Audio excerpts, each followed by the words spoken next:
Pré-existência do Filho de Deus. De volta à doutrina apostólica.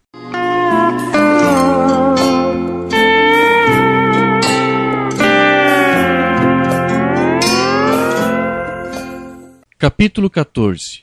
O Filho não contornou o seu corpo teofânico. Quando Jesus nasceu no corpo que foi preparado por seu Pai, no ventre da Virgem Maria, ele não contornou o seu corpo teofânico. Em outras palavras, aquela mesma teofania em que o Filho esteve e na qual o próprio Deus usou-a para se manifestar desde o princípio, veio com ele em seu nascimento. Foi essa sua teofania que permitiu a Jesus, desde a sua infância, ter recordações da sua comunhão com o Pai na glória, à medida que crescia em sabedoria e graça diante de Deus e dos homens. Mensagem Sedento por Vida, 30 de junho de 57, parágrafo 13.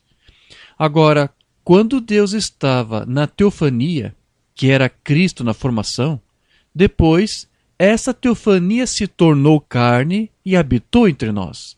Então, isso foi para redimir. Essa formação da qual Irmão Branda se refere foi no momento em que o Filho estava sendo gerado pelo seu Pai antes da fundação do mundo. Deus estava na teofania de seu Filho, o Logos que saiu de Deus, de modo que aquela teofania tornou-se o próprio corpo de Deus Jeová. Deus não é uma teofania. Deus é Espírito. Mas esse era o corpo que ele usou para se tornar visível. Mais tarde, quando o Senhor Jesus nasceu em um corpo humano, sua teofania estava ali com ele. E assim, era possível de certa forma dizer que Jeová Deus igualmente estava ali em um bebê, embora a pessoa de Jeová só habitasse realmente naquela carne após o Espírito de Deus ter descido no batismo do Rio Jordão, para dar início à obra da redenção. Mensagem Queríamos Ver a Jesus, 16 de maio de 57, parágrafo 15. No princípio Deus era um Espírito, e toda a fonte de bondade, misericórdia e poder, e todas as coisas boas do amor, Deus era o centro daquela fonte.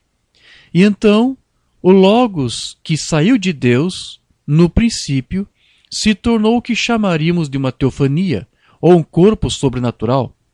Deus não é simplesmente como o ar, porém ele está em um corpo.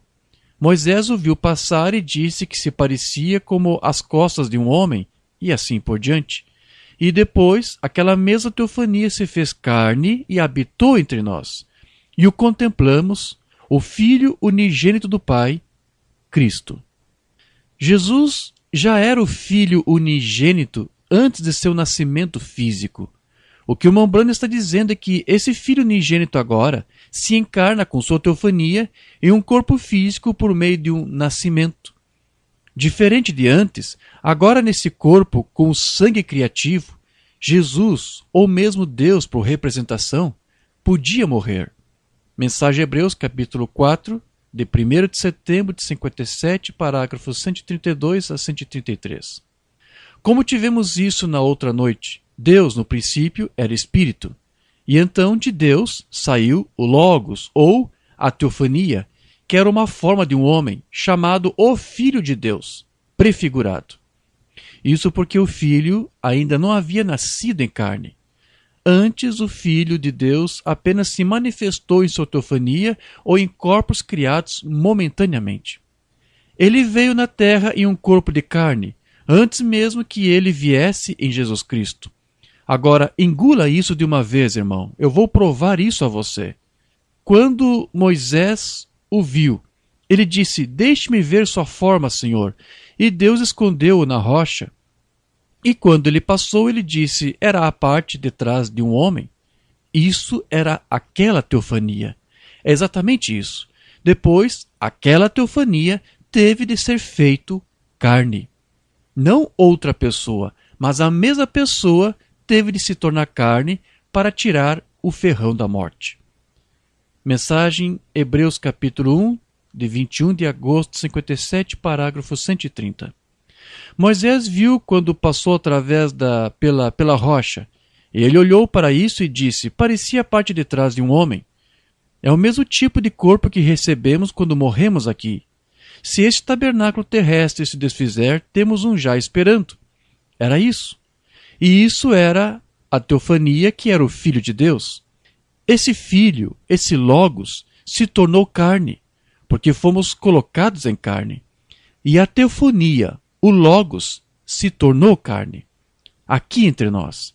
E ele nada mais era do que o lugar de habitação, pois toda aquela fonte habitou nele. Você vê isso? Aqui está. Mensagem em Hebreus, capítulo 5 e 6, número 1, do dia 8 de setembro de 57, parágrafo 56. Agora, quantos se lembram do ensinamento sobre a deidade? Como fomos lá atrás e encontramos Deus como o grande arco-íris com todo o espírito diferente, como era isso? E depois o Logos saiu de Deus, que se tornou a teofania, e aquilo estava na forma de um homem, e Moisés o viu passar na fenda da rocha, e depois aquela teofania foi feita absolutamente carne humana, Cristo. Embora Jesus não tenha contornado o seu corpo teofânico, uma vez que ele já pré-existia e veio com ele manifestando-se em diferentes corpos, até que ele nascesse fisicamente, o mesmo não aconteceu com os demais filhos e filhas de Deus.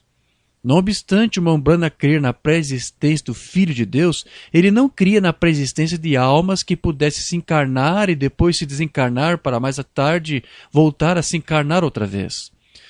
Livro das Eras da Igreja, a Era da Igreja de Esmirna, página 131. Eu não creio nessa doutrina mórmon da pré-existência de almas, tanto quanto não creio em reencarnação nem na transmigração de almas. Diferente de Jesus, o Filho de Deus, nós não viemos a este mundo em nossas teofanias. Porém, elas estão aguardando por nós, tão logo deixarmos esses corpos para assumirmos a imortalidade.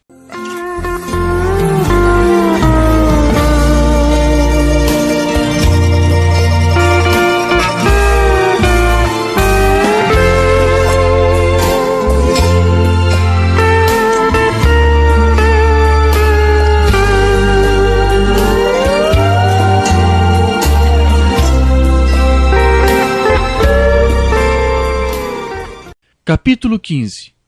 Deus não tinha o seu Filho para enviar?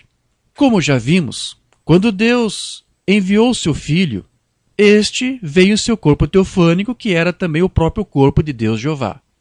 Então podemos dizer, exatamente como irmão Branham, de que Deus mesmo veio para fazer a obra da redenção, porém ele precisou do seu Filho para isso.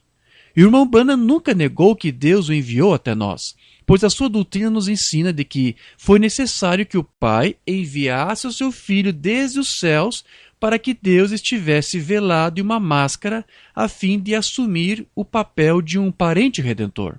Entretanto, como já tivemos aqui a oportunidade de observar, entre alguns que dizem crer na mensagem de William Branham, existe um grande esforço de tentar anular todas essas declarações onde o profeta mostra Deus formando o seu Filho antes da fundação do mundo.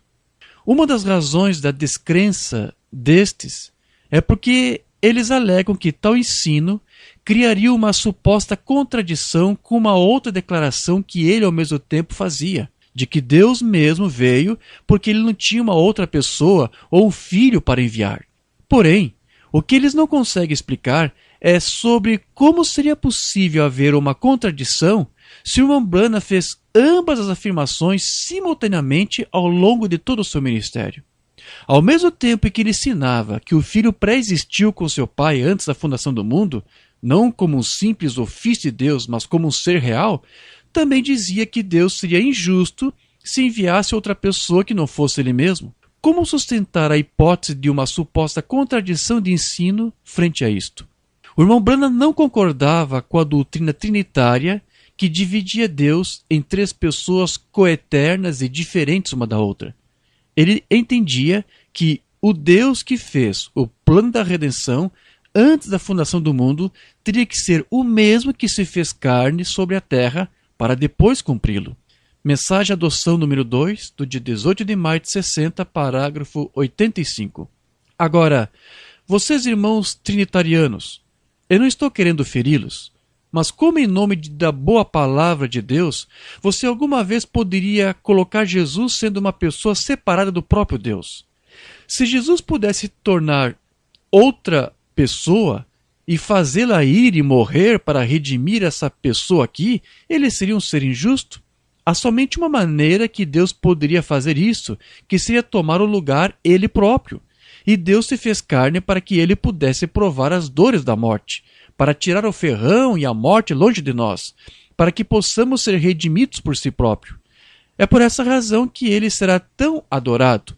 Jesus era um homem, com certeza ele era. Ele era um homem, H-O-M-E-M, nascido na Virgem Maria, mas o Espírito que estava nele era Deus, sem medida. Nele habitou a plenitude da divindade corporalmente.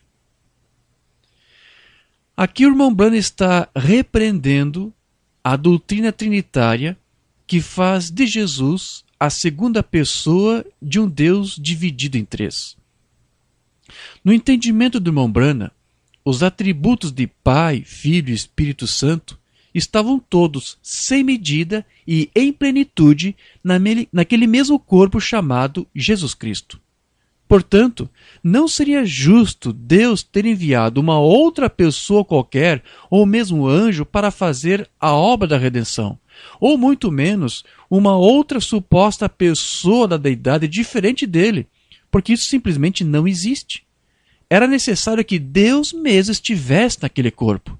No entanto, nada disso nega o fato de que Deus teve que enviar o seu Filho para realizar tal obra. Deus não poderia ter vindo sem enviar o seu Filho, pois foi somente através do envio de seu Filho que Deus poderia vir e habitar entre nós na forma de um homem. Para William Branham, Jesus era o princípio da criação de Deus, ou Deus em uma criação.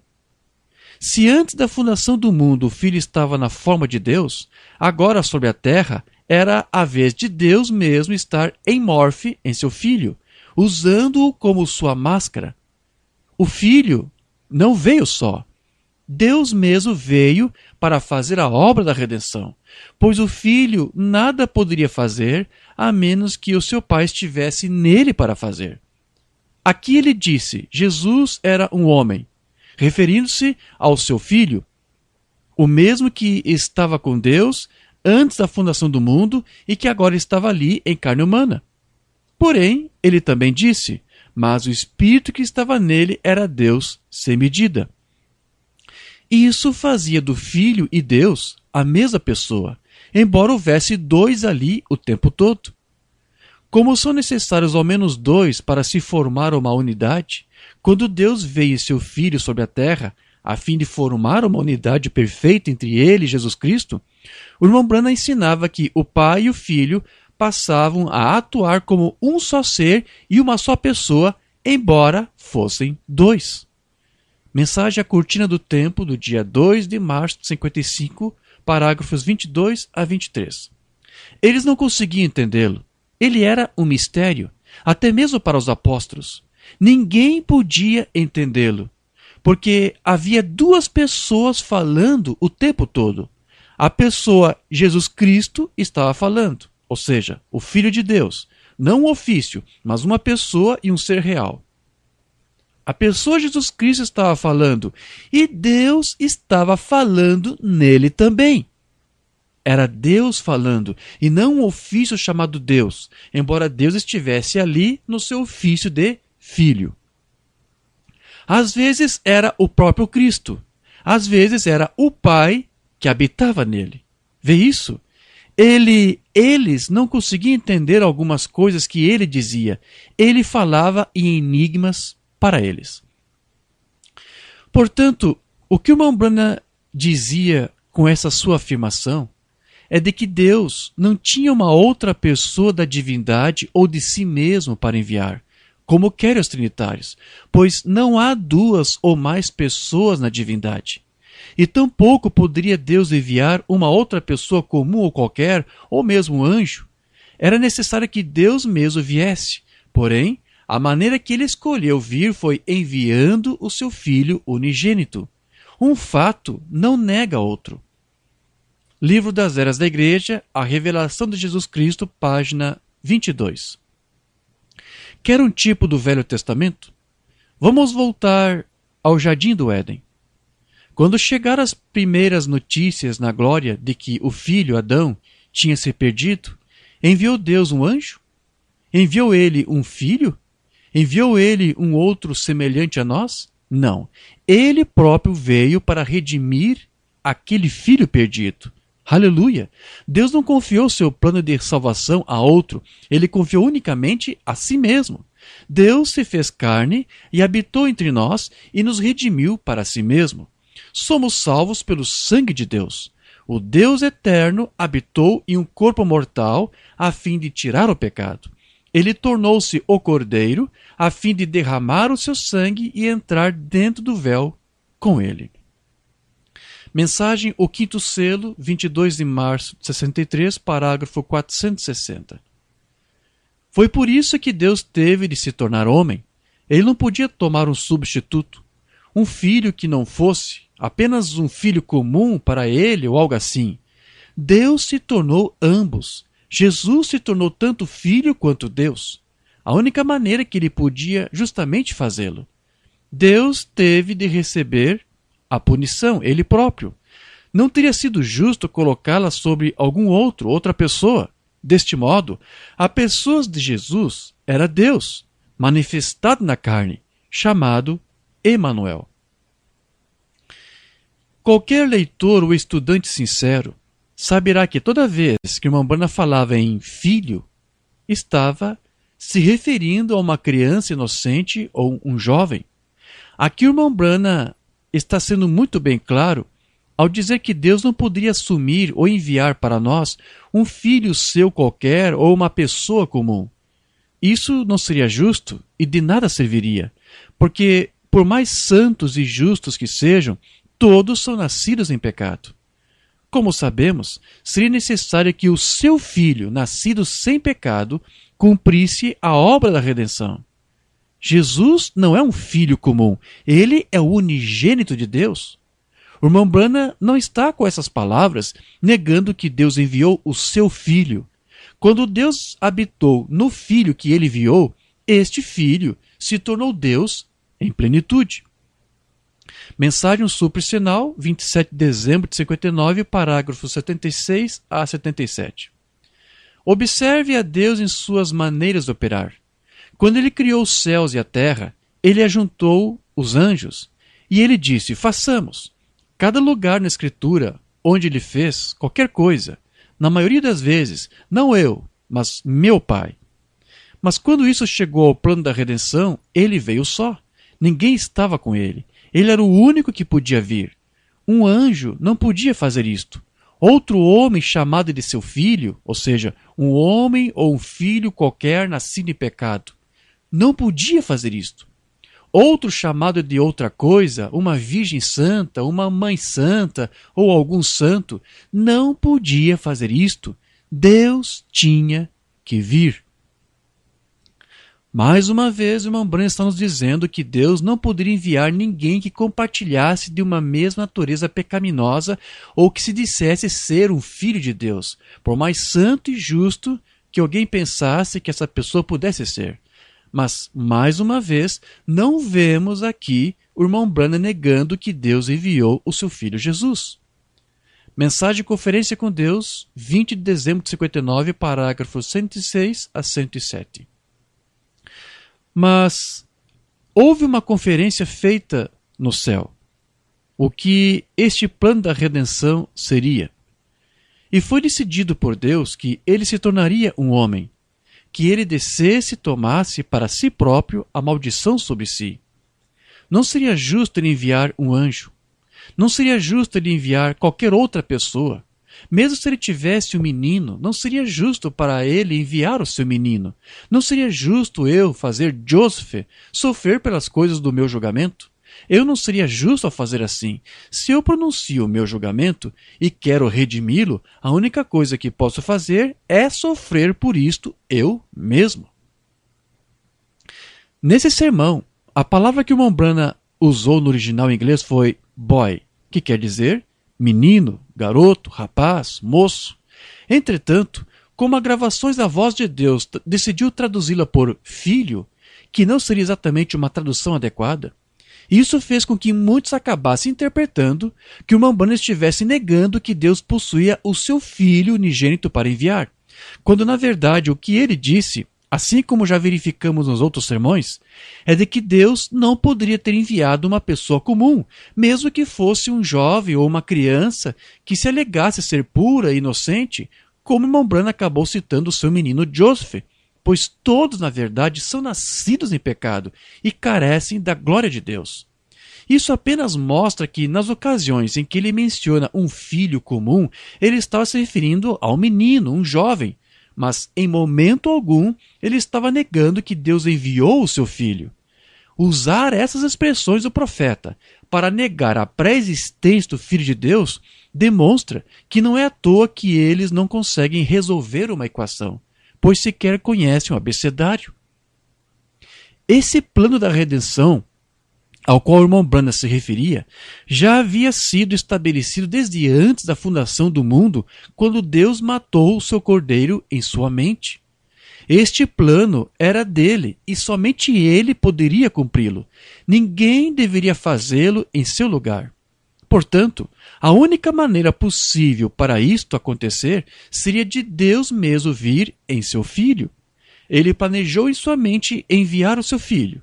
Depois disso, gerou para fazer todas as coisas por meio dele. E, por fim, o enviou até nós. Ninguém mais poderia fazer essa obra senão ele. No entanto, essa tradução somada às outras interpretações tem sido mais que suficiente para alguns criarem as suas próprias doutrinas e negarem todo o ensino bíblico e apostólico sobre a pré-existência do Filho de Deus que o irmão Branham tanto defendeu. Mas como se isso ainda não fosse o bastante, junto com a interpretação que foi feita a essas palavras do irmão Branham, existe ainda mais uma outra colocação feita por ele que é muito utilizada para arrazoar ou dar corpo à interpretação de que o irmão Branham teria supostamente voltado atrás em seu ensino e negado que Deus tivesse um filho. Em algumas ocasiões, o irmão Branham afirmava que Deus habitava ou veio só até ele descer à terra em carne humana. Isso, segundo eles, confirmaria a suposta mudança de ensino do William Branham, ao alegar que, como Deus veio só, obviamente que ele não teria nenhum filho unigênito para enviar. O irmão Branham sempre exaltava Deus como sendo o único e que ninguém se iguala ou se compara a ele. Deus está sozinho no que tange ao seu ser e natureza. Mensagem Paradoxos, 6 de fevereiro de 64, parágrafo 203. No princípio, ele era o Pai. Ele estava acima de tudo. Ele estava sozinho.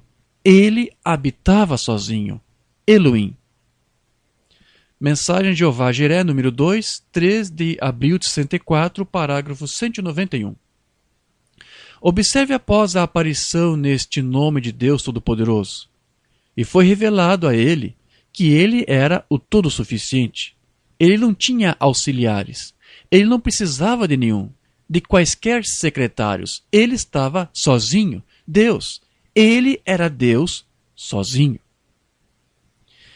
Isso sempre era usado por irmão Branham como uma resposta para aqueles que dividem a deidade em mais de uma pessoa. Não há outro Deus além do grande Deus Jeová. Porém, todos os seres celestiais que o vissem estariam olhando para a sua teofania, que era o corpo celestial também de seu filho. Sendo assim, era através do seu filho que o Deus invisível sempre se tornava conhecido. Todavia, não era possível ver dois, mas somente um. O irmão Branham disse que era através de Jesus que Deus se revelava, e mais ninguém era visto senão ele, sozinho, seja em teofania ou em carne humana. Mensagem à Era da Igreja de Esmirna, de 7 de dezembro de 60, parágrafo 46. Agora, na primeira era da Igreja, descobrimos que os nicolaítas foram iniciados. Jesus se revelou como o Deus Todo-Poderoso. Não outro, não partes, não pedaços de Deus. Ele era Deus sozinho. O Filho Jesus Cristo revelou Deus em plenitude e mais ninguém. Nós já sabemos que quando Deus gerou seu Filho antes da fundação do mundo, o Pai habitou em sua teofania, que revelava somente Ele e nenhum outro. Portanto, Deus está sozinho no sentido de não haver outro Deus como Ele, embora Deus não esteja sem companhia, pois era o seu Filho quem sempre o revelava. As Escrituras relatam que o próprio Senhor Jesus ficou algumas vezes sozinho e sem ninguém com Ele, mas isso não significava que ele estivesse de fato sozinho. Marcos 6,47. E sobrevindo a tarde estava o barco no meio do mar e ele sozinho em terra.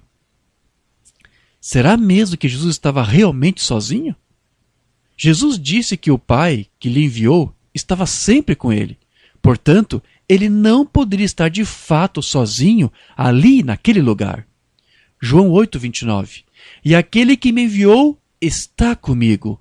O Pai não me tem deixado só, porque eu faço sempre o que lhe agrada. Veja que nem Jesus, quando esteve na terra em forma humana durante o seu ministério, poderia estar de fato sozinho, pois desde o momento em que o Pai veio habitar no Filho na forma do Espírito Santo, no Rio Jordão, ele não poderia estar só, uma vez que cada obra que o Filho fazia era, na verdade, o Pai nele que estava fazendo, pois Jesus era Deus sozinho. Portanto, podemos somente dizer que o Filho estava sozinho porque não se podia ver outro junto com ele, embora a pessoa do Deus invisível estivesse habitando dentro do seu Filho. As duas escrituras aqui citadas não criam nenhum conflito de informações entre si, mas pelo contrário, quando as unimos, formamos um quadro mais completo do que nos é apresentado. E é assim que deve ser feito com todas as declarações que uma banda faz. Devemos uni-las, ao invés de criar-se alguma espécie de conflito entre elas, como alguns fazem. Houve um tempo em que Deus também esteve só, até o momento em que ele deu à luz ao seu Filho, o Logos que saiu de Deus. Entretanto, usando a mesma imaginação que o Mambana pedia para que a sua audiência usasse, a fim de imaginarmos Deus corporizado no Logos do seu Filho, nós também poderíamos ver ninguém mais a não ser a única pessoa sozinha, e que, como já sabemos, é aquele Deus único e eterno que, embora invisível, está refletido diante de nós no Filho que ele formou. E como disse Mambana, antes que houvesse uma estrela, ou um átomo, ou uma molécula, Deus fez todas as coisas por Jesus Cristo, seu Filho.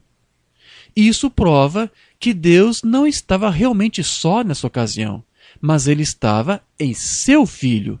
E foi exatamente isso que os anjos viram quando foram criados. Deus sozinho, visível em seu Filho. Quando Deus enviou seu Filho para nascer no ventre de uma mulher, podemos dizer que foi Deus mesmo quem veio e nasceu, pois tendo o Filho nascido com a sua teofania, que era o corpo teofânico do próprio Deus Jeová, o irmão Branham ensinava com isso que Deus estava ali de corpo presente na terra desde o nascimento de seu Filho, embora ele também mostrasse que Deus não era exatamente aquele corpo teofânico, porque Deus é Espírito.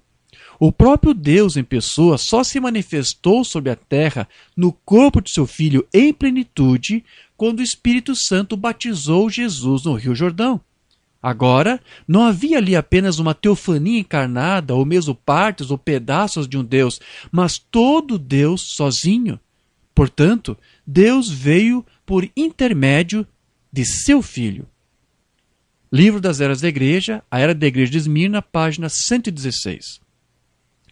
Quando o Espírito Santo veio sobre Maria, ele criou dentro de seu ventre a célula que se multiplicaria e se tornaria o corpo de nosso Senhor. Aquela célula foi criada. Foi o princípio da criação de Deus. Ou seja, Jesus com o seu corpo teofânico encarnado, que era também o corpo de Deus Jeová, era ele um Deus criado. Ele era a palavra de Deus manifestada em forma de carne. Isso é o que Jesus é. E aquele santo foi cheio de sangue santo, a saber, o sangue de Deus. Aquele tabernáculo nasceu. Ele cresceu até ser um homem. Ele foi ao Jordão e lá aquele sacrifício foi lavado por João no rio chamado Jordão. Quando aquele sacrifício aceitável levantou-se das águas, Deus veio e habitou nele, enchendo-o com o Espírito sem medida. Agora nós temos de fato a própria pessoa de Deus Jeová, que é Espírito, habitando naquele Filho em plenitude. E quando ele morreu e derramou seu sangue, a perfeita vida de Deus foi liberada para voltar sobre o pecador que aceitasse Cristo como seu Salvador. Portanto, mais uma vez afirmamos que não há contradições nas declarações do William Branham ou mesmo em seu ensino. Quando o irmão Branham dizia que Deus mesmo veio, ele não estava negando que Deus enviou o seu Filho, pois foi necessário que primeiro o seu Filho fosse enviado para que então Deus se fizesse presente entre os homens, atuando como um parente redentor. E as suas declarações de que Deus está ou veio só, não nega de forma alguma a existência real do seu Filho unigênito antes da criação. Quando Jesus esteve entre os homens, dizendo ser o Filho de Deus, os religiosos do seu tempo o puseram para fora e lhe crucificaram, porque eles não acreditavam que Deus tinha um filho. Hoje, existem religiosos cegos criando as suas próprias doutrinas, para de todas as maneiras negarem que Deus tem um filho, e ao fazer assim, o colocam para fora de seus sistemas novamente. Mensagem A Voz do Sinal, de 21 de março de 64, parágrafos 209 a 213. O sinal de Jesus como Messias para curar os enfermos, eles aceitaram isso. Mas um dia ele disse: eu e o Pai somos um. Oh, que coisa! Aquela voz não foi aceita. Eles disseram: você se faz Deus, igual a Deus? Ele disse: eu sou o Filho de Deus. Oh, que coisa! Como poderia Deus ter um filho? Veja, longe de Deus ter um filho. Mas veja, eles creram no sinal. Os enfermos podiam ser curados e, isso foi maravilhoso, isso era simplesmente muito bom. Mas quando se tratou da voz, eles não quiseram crer na voz. O que eles fizeram? Eles o colocaram para fora. E sabe de uma coisa? A Bíblia nos diz, em Apocalipse capítulo 3, nesta era da igreja de Laodiceia, que seria feito a ele a mesma coisa. Ele estava do lado de fora da igreja. Essa é a palavra manifestada. Ele era a palavra manifestada. Ele ainda é a palavra manifestada.